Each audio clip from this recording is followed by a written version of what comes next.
हस्तिनापुर के राजा जब वो परीक्षित लाल बने हैं, परीक्षित लाल की अर्धांगिनी का नाम है नवल देव, जो राजा बासिक पातालपुरी के हैं, उनकी बेटी हैं। एक बेटी राजा वासिक की एलम दे कलम ने बताई थी, जो भीम को विवाही गई थी, और उन्हीं की बेटी दूसरी भीम के नाती परीक्षित लाल को विवाही गई। इधर बाबा को भी और नाती को भी। तो बासिक कौन हुआ? नाती बाबा का ससुर। और भीम और परीक्षित यानी नाती बाबा हुए सड़वाई रियल। और लोगों से जब ये कह दी जाती है तो लोग नाराज हो जाते हैं। एक बार अर्जुन ने कृष्ण से पूछा कि हे भगवान, हमने तो पूरा जीवन लड़ाई झगड़ा दुखों में ही निकाल लिया। मेरा बेटा अभिमन्यु चक्रव्यूह की लड़ाई में मारा गया, मगर मेरा जो नाती है परीक्षित, उसका भविष्य कैसा होगा? उसके समय में उसके राज्य में कैसे न्याय अन्याय होंगे? तो आंखों में भविष्य की बातें लेकर के अर्जुन से भगवान कृष्ण कहते हैं, अर्जुन कि क्या तुम्हें पता है हे अर्जुन,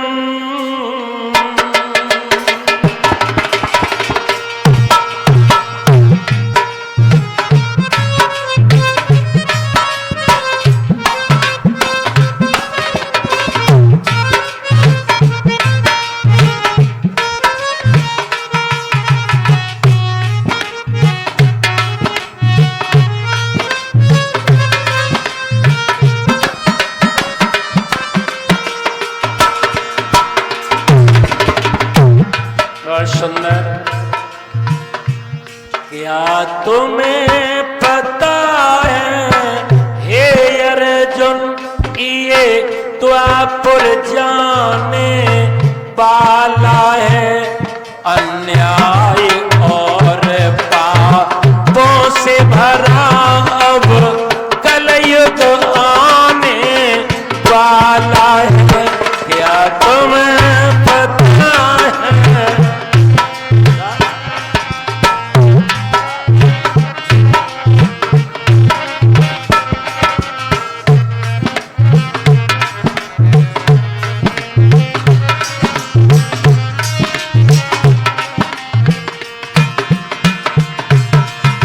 शब्दों पर ध्यान देना परीक्षित जी। बोले हैं अर्जुन से भगवान कृष्ण, जब कलयुग आएगा, अरे अर्जुन क्या दशा हो जाएगी?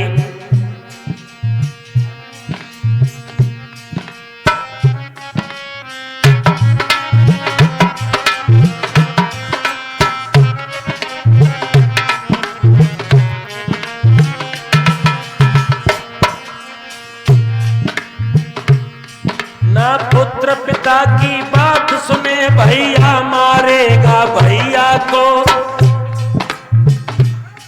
पत्नी का पति गुलाम बने, बेटा मारेगा मैया को। भैया मारेगा भैया को, पत्नी का पति गुलाम बने, बेटा मारेगा मैया को। ना पुत्र पिता की बात सुने, भैया मारेगा भैया को, पत्नी का पति गुलाम बने, बेटा मारेगा मैया को।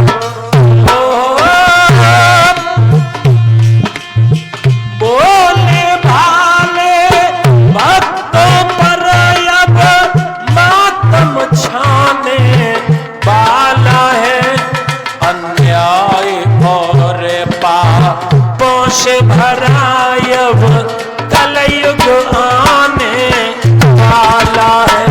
क्या तुम्हें पता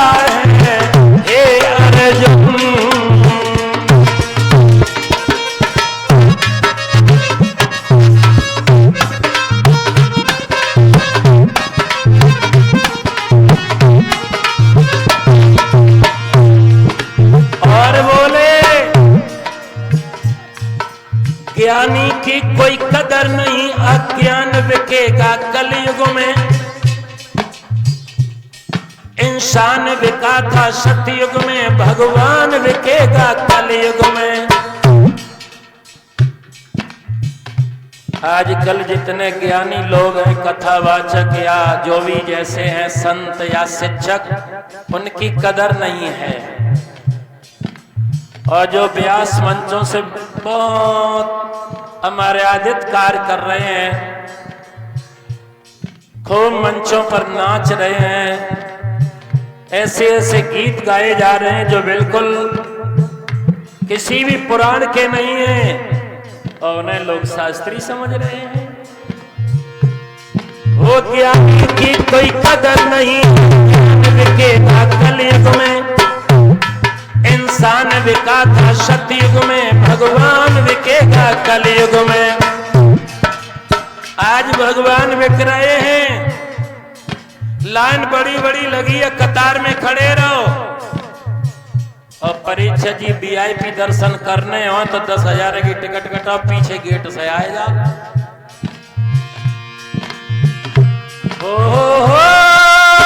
बोलने वाले भक्तों पर अब मातम छाने वाला है, क्या तुम्हें पता है हे अर्जुन।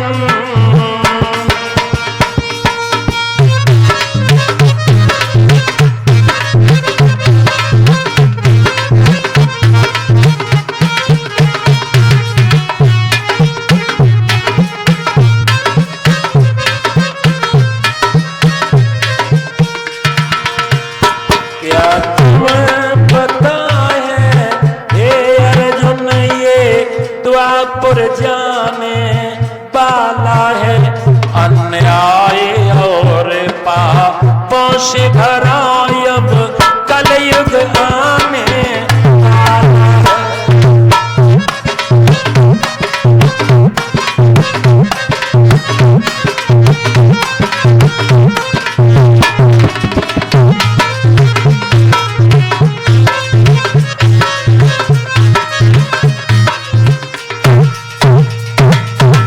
कलयुग की मुलाकात जब परीक्षित लाल से हुई तो तलवार को लेकर के उसको मारना चाहा।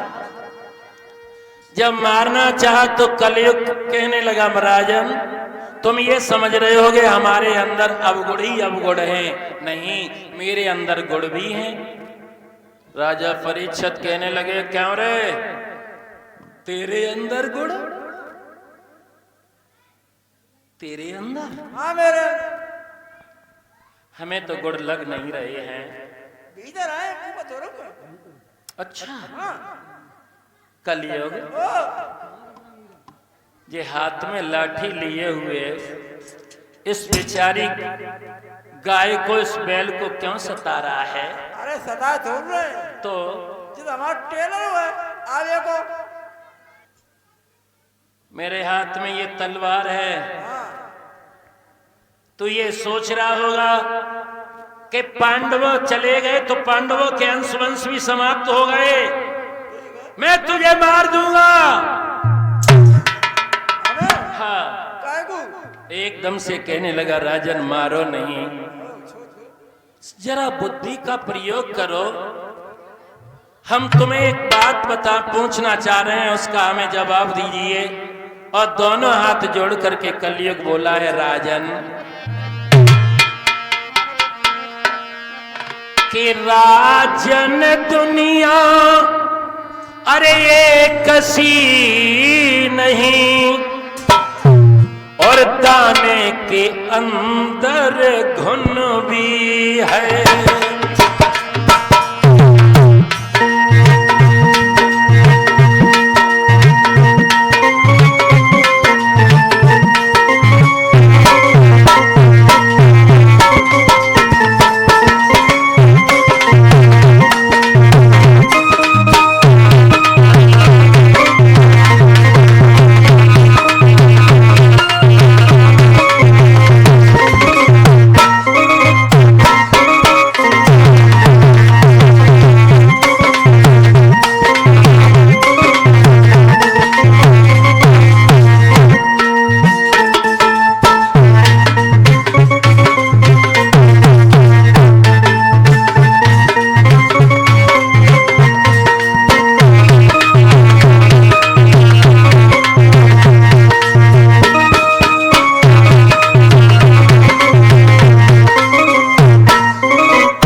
महाराज, पहले सतयुग त्रेता द्वापर में लोग हजारों वर्ष तक तपस्या करते थे, तब कहीं भगवान का दीदार हो पाता था।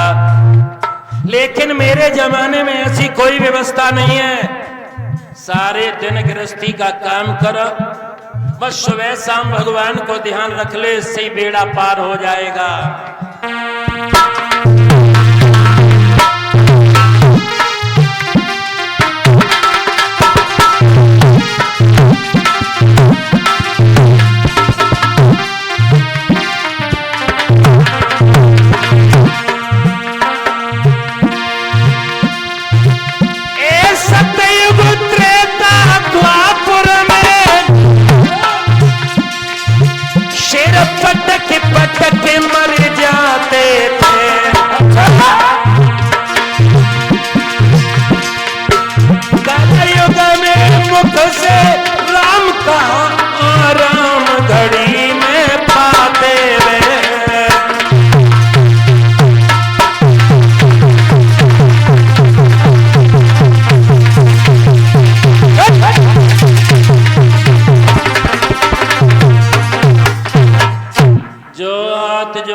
कलयुग ने कहा महाराज, मेरे जमाने में खूब गृहस्थी का काम करो, सुबह शाम हरि का ध्यान रख लो, बस इससे ही बेड़ा पार हो जाएगा। राजा परीक्षित ने सोचा तेरा राज्य तो बड़ा अच्छा आएगा, अरे वैसे भी जीव माया के पीछे भाग रहा है, मायापति को छोड़ रहा है, तो तू मेरे राज्य में रहने के लायक है। हंस करके परीक्षित कहने लगा राजन जगह बताओ। कहने लगे जहां पर शराब के अड्डे हों, जहां पर एक दीन दुखियों को सताया जाता हो, जहां पर जुआ का कार किया जाता हो, जहां वेश्यागर्दी होती हो, ऐसे स्थान बताए। हाथ जोड़ करके कहने लगा राजन कोई उचित स्थान बता दो जहां मेरा मन लगा रहे। कहने लगे पाप के द्वारा बने हुए सोने में तेरा वास हो। सोने में? हर सोने में वास नहीं दी बताया कलयुग का, पाप के द्वारा बने हुए सोने में लगा दी शर्त। श्रोताओं, महाराज परीक्षित के शीश पर जरासंध का मुकुट था, उसी में विद्यमान हो गया कलयुग और महाराज की बुद्धि का बोल्ट ढीला कर दिया। जाना तो और आगे चाह रहे थे, लेकिन प्यास लगी। ऐसी हरी भरी बगिया नजर आई, और जब बगिया नजर आई तो वो बगिया किसी और की नहीं, लोमस ऋषि की थी, जिन्हें समीक ऋषि कहते हैं। राजा पहुंच गए, स्वामी जी भगवान का चिंतन कर रहे। राजा ने पानी की प्रार्थना की, लेकिन स्वामी जी ने नेत्र नहीं खोले। राजा घोड़े से उतर के खड़ा हो गया। मुनिवर, आपको मेरा प्रणाम स्वीकार हो। जाने स्वामी जी कब के तपस्या कर रहे, देखो इनकी जो मेरुदंड है पंडित जी वो भी झुक चुकी है। हाँ, अरे ये तो और महाराज थोड़े ऊपर और ऊंचे हो जाओ, बहुत सुंदर। वाह, ये बाबा नहीं है दिन को बाबा रात को। स्वामी जी ने सुना नहीं। वहीं पर प्रमाण मिलता है कि एक मृतक शरीर का यानी मरा सर पड़ा था। राजा ने सोचा मेरा स्वामी ने अपमान किया है, तो उसी को तलवार से लेकर के गर्दन में लगा के अपमान किया है। लेकिन भक्तों, इसके दो प्रमाण हैं परीक्षित जी। पहला प्रमाण यह है कि महाराज परीक्षित को बचपन में ही दुर्वासा ऋषि का श्राप लग चुका था।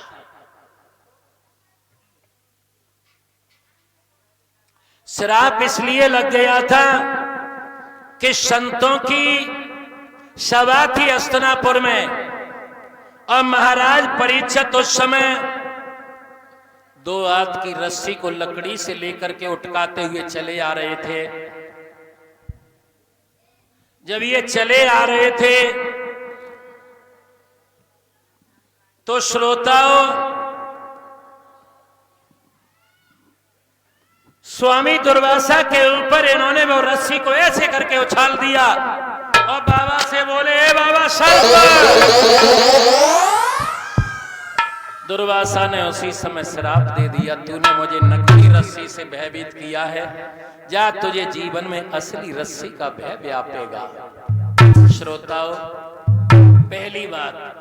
दूसरी बात परीक्षित जी ये है कि जिस समय जो खांडव बनने दिया गया था उसे समतल कर रहे थे, बड़े बड़े सर्पों के वहां पर जो घर थे वो उजड़ रहे थे। शेष ने अपने क्रोध में आकर के ज्वाला प्रकट कर दी। अर्जुन ने बाण वर्षा यानी इंद्र के लिए बाण छोड़ा, वर्षा बाण। एक गर्भवती सर्पणी आकाश मार्ग से उड़ती हुई जा रही थी, उसी में अर्जुन का बाण जाके लगा।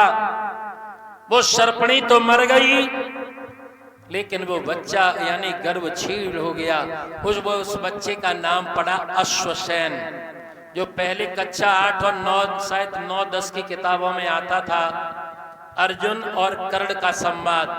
अश्वसेन आकर के कहता है, अरे तुम्हारा दुश्मन है भाई, मेरी माँ को निरपराध मारने वाला दुश्मन है, मेरे मुझे भी प्रयोग कर दो।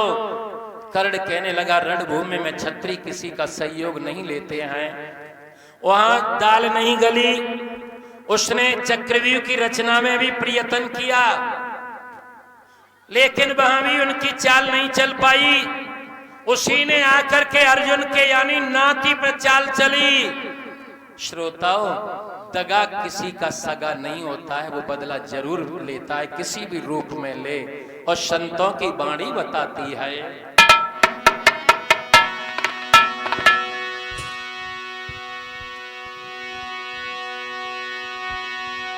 कि दगा किसी का सगा नहीं, और ना मानो तो कर देखो, और जिनने दगा किया भी का उनके जाए के घर देखो।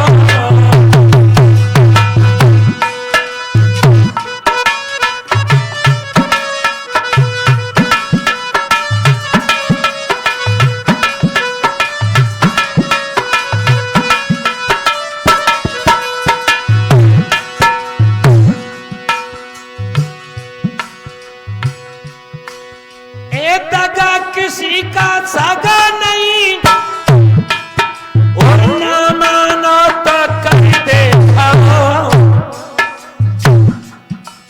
है जिनने दगा किया वीरन ने उनके जाए के घर देखो।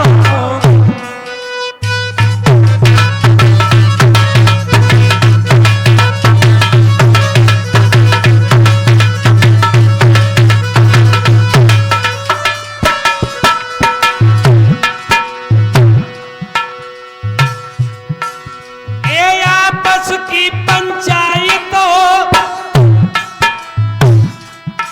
तो पंच बुलाना ठीक नहीं, और चुगलखोर कहीं पिटता हो तो उसे बचाना ठीक नहीं।